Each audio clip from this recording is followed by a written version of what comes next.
மழை பொழிவை திட்டமாக, உறுதியாக, ஊர்ஜிதமாக கணிப்பது என்பது மனிதனுடைய சக்திக்கு அப்பாற்பட்டது. மனித சக்திக்கு அப்பாற்பட்டது என்பதை கடந்து அறிவியல் ஆய்விற்கு அப்பாற்பட்டது, அறிவியலை கடந்தது. எந்த இடத்தில், எந்த நேரத்தில், எப்போது, எந்த அளவிற்கு மழை பொழியும் என்பது அல்லாஹ்விற்கு மட்டுமே திண்ணமாக தெரியும். யூகிக்கலாம், அனுமானிக்கலாம், ஒரு யூகமாக சொல்லலாம். எச்சரிக்கைக்காக வேண்டி, முன்னெச்சரிக்கைக்காகவும் முன் தயாரிப்பிற்காகவும் ஒரு யூகமாக சொல்லலாம், கணிக்கலாம். ஆனால் திண்ணமாக சொல்ல முடியாது. எனவேதான் வானிலை அறிக்கையிலும் கூட இன்னென்ன பகுதிகளில் கனமழை பெய்யக்கூடும் என்ற வார்த்தையை சேர்த்துத்தான் தவறாமல் பதிவு செய்வார்கள். பெய்யக்கூடும் என்பதுதான் யதார்த்தமும் கூட. பெய்யக்கூடும் என்றால் பெய்யலாம், பெய்யாமலும் போகலாம்.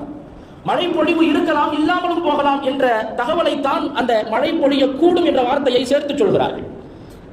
திண்ணமாக யாரும் சொல்ல முடியாது. காரணம், அது அல்லாஹ்வுடைய கட்டுப்பாட்டில் இருக்கிறது. அல்லாஹ் சொல்லுகிறான், மழையை இறக்குபவன் அல்லாஹ் மட்டும்தான். அல்லாஹ் தான் மழையை பொழிய செய்கிறான். எப்போது பொழியும், எங்கே பொழியும், எந்த நேரம் என்பது அனைத்தும் அல்லாஹ்வுக்கு தெரியும். அவனுக்கு மட்டுமே தெரியும்.